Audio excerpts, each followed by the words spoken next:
Hello guys, कशा आहात तुम्ही? मी आज चालले आहे घरी म्हणजे गावाकडे बुलढाण्याला. ॲक्च्युली मम्मी पप्पांना माहिती नाही आहे की मी घरी जाणार आहे म्हणून, म्हणजे मी त्यांना सरप्राईज देणार. डीमार्ट एरियाकडून मी नंतर निघाले स्टेशनकडे.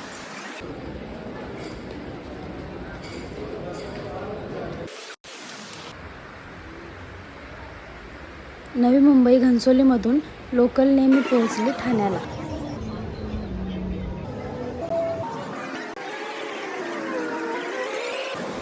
तिथे थोडी शॉपिंग केल्यावर आम्ही गेलो जेवायला. मस्त असं जेवण तिथे मिळालं.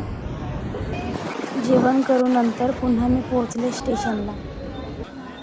ठाणे स्टेशनवर पोहोचल्यावर थोड्याच वेळात माझी ट्रेन आली. खूप दिवसानंतर मी आज घरी जाते, म्हणून घरी जाण्यासाठी मी खूप जास्त हॅपी आणि एक्सायटेड आहे.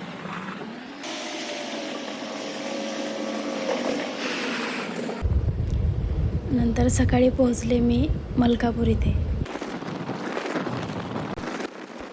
मलकापूरवरून मी बसने निघाले बुलढाणा जाण्यासाठी.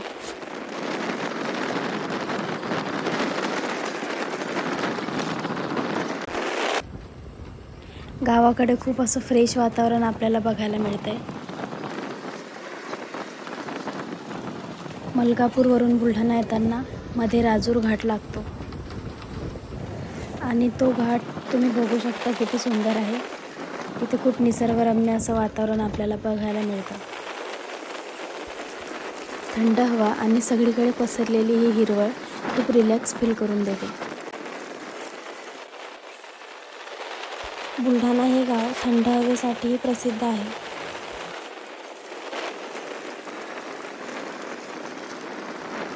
आणि फायनली मी एंटर झाले बुलढाण्यामध्ये.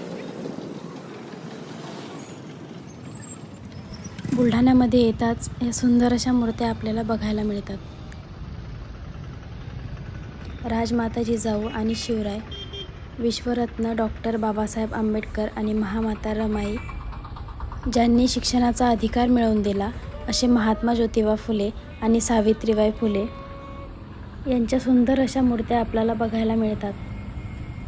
हे सुंदर आणि ऐतिहासिक दृश्य बघून मीही भारावून गेले. नंतर मी रिक्षा करून निघाले घरी जाण्यासाठी.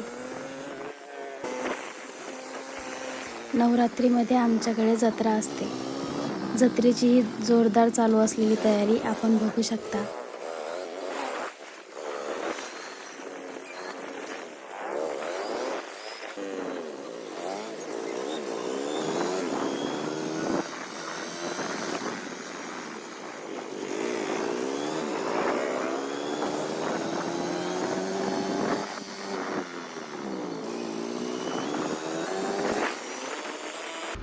आणि फायनली मी पोहोचले घराकडे.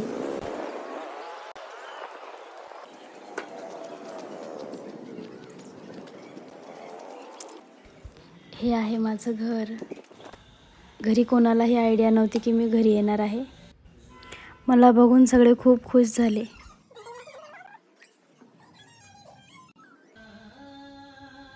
सगळ्यांच्या चेहऱ्यावरची स्माईल ही बघण्यासारखी होती.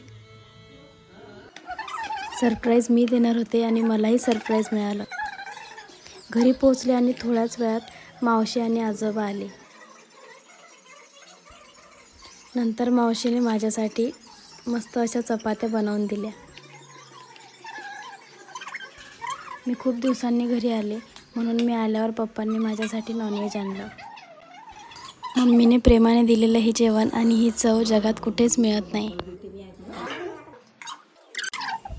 नंतर मावशीने माझ्यासाठी बनवून आणली पुरणपोळी आणि रात्री माझ्यासाठी बनलेलं हे स्पेशल जेवण. लवकरच भेटू पुढच्या ब्लॉगमध्ये. बाय.